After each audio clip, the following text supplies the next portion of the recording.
Hello, if you are new, welcome to Up and Away with Sandy YouTube channel. If you are a retainer, thank you for always watching my videos. Today is our third day here and now we are going for breakfast. I will be vlogging the whole day. Don't forget to like, comment and subscribe down below. Continue watching the content. This is where we pass when we are going for breakfast. They are having this.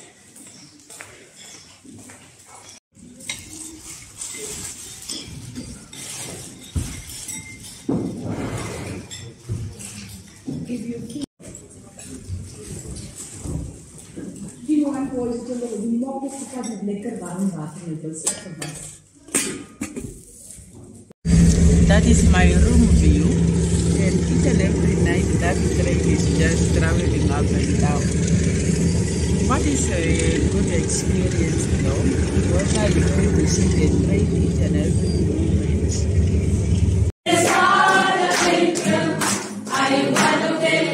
So I do.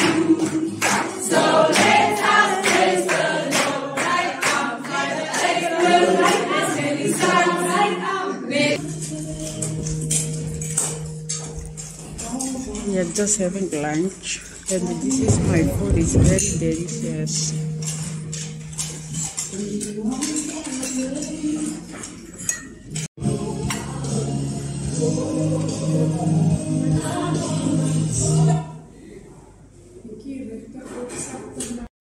Now we are going in the bus because we are going to hike and we are going also to the prison of war. Now we are just, I don't know why we need to go with our sleeping bag though, but I'm just going to observe it. Can we go in? Hi Sean. Boys at the back, need team by team.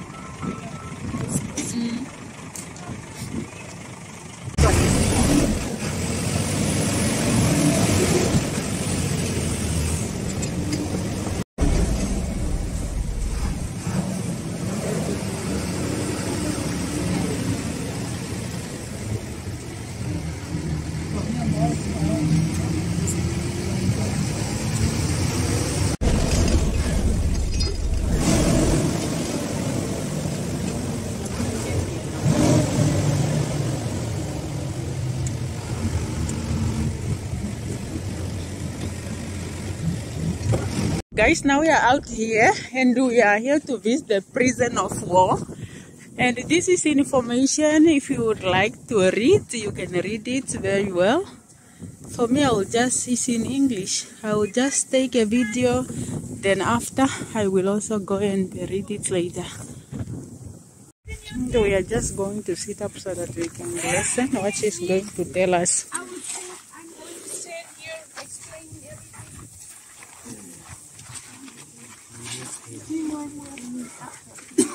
Can you tell me, when did the Germans colonize Namibia? Let's first start with what is colonization. Because if we don't know, then we are completely lost. We don't understand how it is. When one country take control of another country, maybe by force or whatever way. So when did the Germans colonize Namibia? Cheers. 1884. No, 1884. 1884. And what was the name that the Germans gave to Namibia during that time? That one we all know here. Southwest Africa.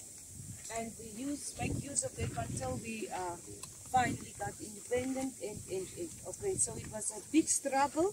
Remember, it was also a process to become independent, where we want to make use of our own resources and so the Germans took control over Namibia. They colonized Namibia. They were here all over Namibia, living, just making ordinary life like the others. Realized that Namibia got a lot of minerals, so they figure out, but they need to link everything about exploring is to trade. Was about trade. Bartholomeus Diaz, that wouldn't cross in Utrecht. That guy also wanted to explore a shortcut. A shortcut, a trade route on the ocean. He trade route on the ocean. And everywhere where these militaries orchestrated, he put up a wooden cross. I was here. I end up here. I also, So they also need a shortcut to link the coastal. Oh yeah, Bartholomeus, as I said, he put a wooden cross everywhere where they explore. Nee. And that's where I always say the kids write ons on the desk en so ek was ook hier. Die plekke wat jy vir eerste kom, die skryf, die Sanna was ook hier. Wie Sanna? Die place ons sit maar op jou foto nou, media is beter. Take that picture and say, ha, here's the evidence. Okay, but anyway, he put a wooden cross everywhere, and then so they also, the Germans think, maybe we must find a way to link Ludritz Harbor with Kitmans. It's the closest to the interior capital. Windhoek is too far. So they tried, and so the Germans sent hard-working people from the northern part of Namibia to dig out this gravel mixture to build basically a railway line. In fact, it is so funny for me about our history, because we guys are living here in the southern part. We live in Kitmans, which is the capital city of the southern part, so you don't experience it a lot like us from Rushpina or Ayumu and Ludritz, especially Ludritz, experience it really. Like people think, you guys are there in the rural area, even into the coastal. In the early century, the only fixed railway line in Namibia was the one between Ludritz and Kitmans. But people really never talk about the railway line between Ludritz and Kitmans. So the guys dig out, come back to my story, dig out this gravel mixture, which is now sand with small stones there. And this guy, Zacharias Luvala, who was actually from Kimberley, that time in the northern part, moving also the side to help, he saw the sparkling rock. It's completely different. Yeah, it's not mica. Different. It's not gold. He showed it to his supervisor. The guy was a German guy, August. So not say August. August Tauch immediately realized it's a diamond. He said, hello. Every time when you see a stone like that, bring it to me. I'm a geologist. Let me figure out what kind of funny stone it is. But he knew exactly what it was. So he became a billionaire, but that is a story for if you are lucky and go to Ludritz, that is a reward after your hard week. You might change it, whatever the circumstances. Then we will share the history of our style with you guys. So Zacharias Luvala dig out and built a railway line from Ludritz to Kitmans. So, but then we tried to get our independence. During that time, the big rumor spread, but every time there's another sparkling rock, and then all of a sudden there was a big rush for that sparkling rock in that area that is called close to Ludritz, 10 kilometers outside Ludritz. Everybody just wanted to go there, find a piece of land to check out and see how many diamonds they could find. Okay, so then there was a lot of people, traffic basically in the southern part. The Germans fixed the railway line. We still try to become independent. So the Namibian people asked, Ludritz was also named after one of the Arnold Ludritz, a German guy, explorer also. He bought it, you know, the history in your history book from the he bought Ludritz from, you know, the guy, the name of the guy? J. Friedrichs, right? J. Friedrichs, Nama guy, and you know what, only for guns, alcohol, and horses. Because that time it was more valuable. They actually had a lot, they make use of the Ludritz Harbor. We had the ships, boats, import a lot of expensive material, you know, equipment, alcohol, whatever they can, because the diamonds was available. We had the Ludritz Harbor. And so people, you're bound to make wrong decisions sometimes, and or you don't see the value, or our value is different. But if you know $1 million for your life, then you will say, next one will say, a million. You understand? So the value, it's a simple example, but the value sometimes, yeah. But anyway, so we asked for the South African troops to help us to become independent. So the South African troops enter via the Luderitz Harbour under the leadership of Captain Mackenzie. Now Captain Mackenzie lead the troops, but here the Germans were all over Namibia. Remember Rehoboth, Otavi, everywhere. Namibia, we're talking about it. So they were under the leadership of Captain Boas, a German guy, and then they fought back all along the railway line. It settled here in Aus. Why Aus? Because 30 kilometers outside Aus is Dick Willem. Dick Willem is named after one of the German guys. Dick Willem. So I'm saying. But this was a German name. And from there onwards, the mountainous area, it's easy to spot you from a distance. Also, and that's how I view. That's why I said in the past I was also very strict that we need to climb the mountain nighttime, but it's not needed. When we're up there in the mountain,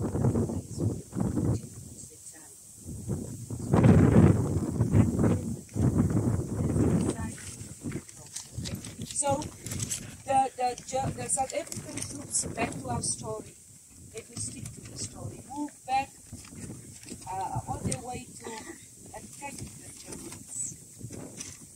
And the Germans moved back all along the railway line until they reached the area of Aus. But one important thing that the Germans did, which is now Koolmanskop related, is the Germans imported a lot of aristocratic horses from all over the world via the Luderitz Harbour, because money was also not a problem. Expensive material, horses, everything they imported via the Luderitz Harbour. So when they realized that the South African troops are coming, they also blew up the railway line. And then the horses started to run in all kinds of directions. But it was close to Dick Willem. Remember I said Dick Willem was the area where everything started. So that's why up till today you find the horses there.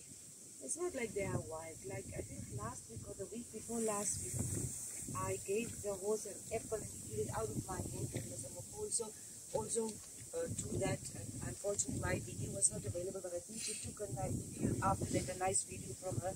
So I've also wait, miss, wait. Miss, just wait. Slowly, slowly. Be careful, guys.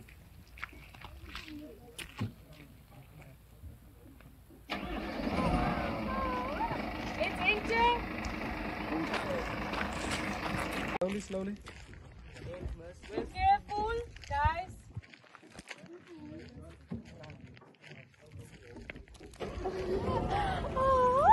It's Inter.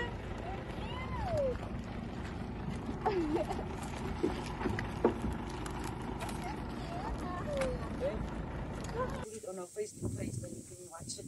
So it's not like they are wild, just that they not be tamed, not, they run all directions, and then they started to adapt to these conditions here and live in the dunes. They just eat the succulent plants like we discussed yesterday to survive. So they can stay days without water. Some of them, their tails are also very long, that you guys who know farm animals, longer than our horses on the farm. Okay, so the Germans were, so this guy, it's important that you remember his name. His name was Captain C.K. de Meulen. Captain C.K. de Meulen was a German guy. We don't know why. It's never been written somewhere down in the history books, but he went on his horse and he warned the South African troops, hello you guys, listen, our plans are just tonight, it's a night, we're going to defeat you, all our German guys are going to kill all of you. And then the German guy said, okay, please go back on his horse. Go on his horse. The Germans spotted him, they hauled him, stopped, and he refused, and he was eventually shot, killed by his own German guys. Captain Sibley. And that same night, we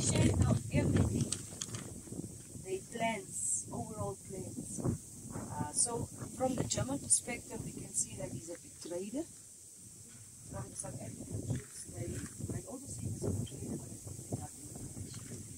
And due to him, his act, a lot of things changed also in our history. It's because that same night the Germans defeated, the South African troops defeated the Germans in this area. And then when one side of the rumor spread, it's also in Rehoboth and Otavi, they signed a peace agreement, and finally the Germans was defeated in Namibia. But now they sit with about, a lot of them were killed also, they sit with about 1,500 equipping German guys. And they didn't know what to do with them. So they decided to have a prison of war. They POW stand for prison of war camp. Not like an ordinary war, ordinary prison. Okay.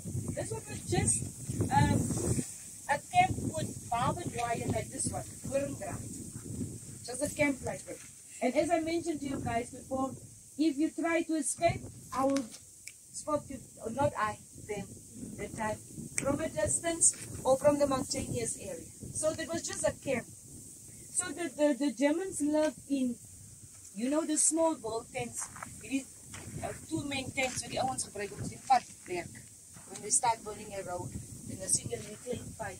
So the weather in Luderen, in Aus, and Kolmanskop, extreme weather conditions. Either very cold, very hot, or very windy. So that's what happened now when winter rains in Aus. You can just imagine everything is wet in that wall tent. So the Germans begged them, please, please, give us a wooden, order something, wooden structure, anything that we can live on for the harsh conditions. But they refused.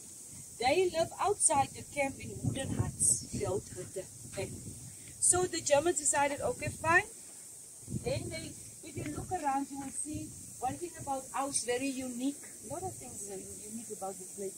Is the reddish sand. The sand is a rooier. And then, how many of you have tried to kick the end hip? A meershoop? It's hard, okay? So they started to build sand bricks. We know daga. Dagas is a mixture of cement and water. Just the sand. They put small stones inside the sand, and others they take big stones and just sort of daga into the sand itself. For them, because the sand becomes so hard. So they started to build sand bricks. And then, remember, Germany was still involved with supplying food most for the 1,552 prisoners here. And there was about 600 South African guards around the camp. So they ordered, no, like this, just an example, some of the big tins, rusty ones here. So big tins, food, then they will cut it open, and then they make it flat like this. The Germans now, they started to make their own way. Flat like this, and then they tie it together with a wire, like this one. So it's also some case of some duck, mak. Tie it together. It was not safe, but it was a bit better. At least 4 to 5, 6, 10 of them could stay in one little bed. Some sand brick houses. And then they asked from the guards, will you please give us the old oil that we bake the fish and prepare the food? And there was like an old oil. Okay, fine, give it to them. What did they do with the oil? They painted the sand brick. So when it's raining, drizzling weather, cold, it just destroy the sand brick. Which was very clever thinking. And they also, they lived now, they were here, the diamond, our country was now in their hands, and all of a sudden they were down living in natural conditions. They still try to figure out a way, like they erected that stone here, like they celebrate Independence Day, some August Day, Africa Day.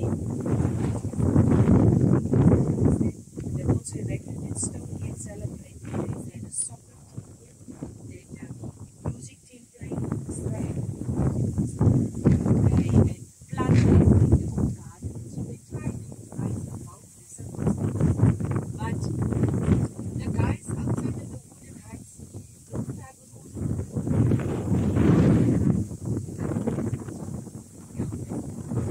languages.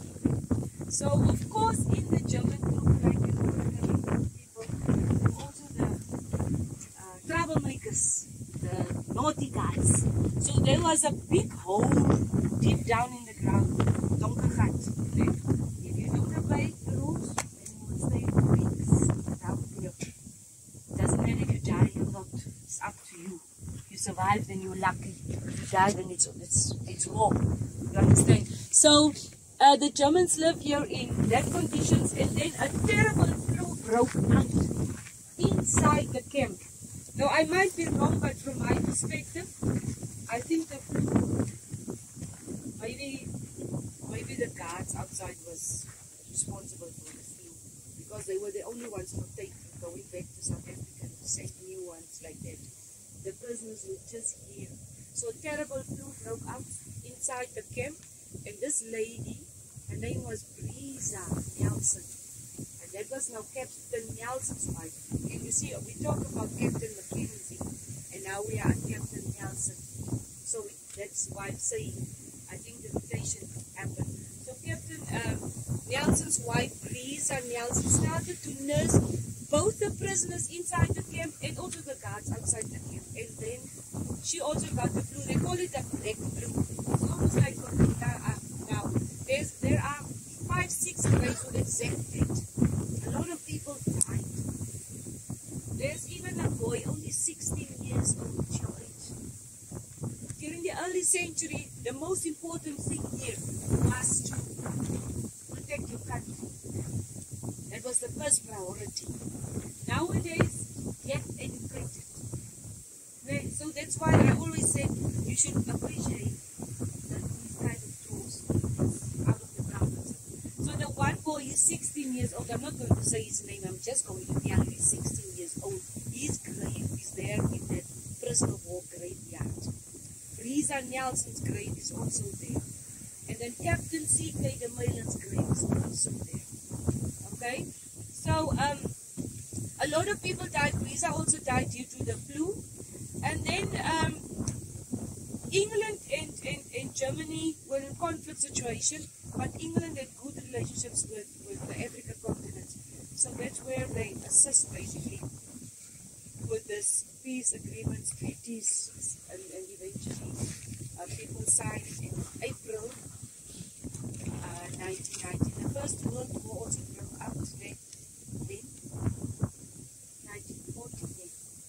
And then 1990, it closed officially April 1919. 30th May actually, and then in 1985, 30th May, 25th of August 1985, they declared it a national monument. The people who survived the camp were sent back to Germany, but most of them remained in the area. That's why after today you get Germans here and okay. They closed this prison of war camp and even Kolmanskop, but that history will share with you. At the graveyard, the Germans, after the Germans guys try to keep the graveyard. It seems like a graveyard, but there are a lot of South African troops. You will see the rank also, according to your rank, your junior, senior, whatever, and your compartment that you stayed in. Today they are just ruins, but on a daily basis you will see a lot of tourists here, like us today. Yes. 40 something. Did you count how many tourists are here today? Visiting the prison of war. Grave camp. It's very good. It's interesting about our history. It now seems like such a simple place, but it's actually very rich in history. And Mr. Jacques Brand is personally all of us want recognition. As jy 'n goeie ding gedoen het, dan moet jy iemand moet sê, job well done. Aria gaat sê, mooi gemaakt. Goed. Dat is toch goed? Zoals we dat.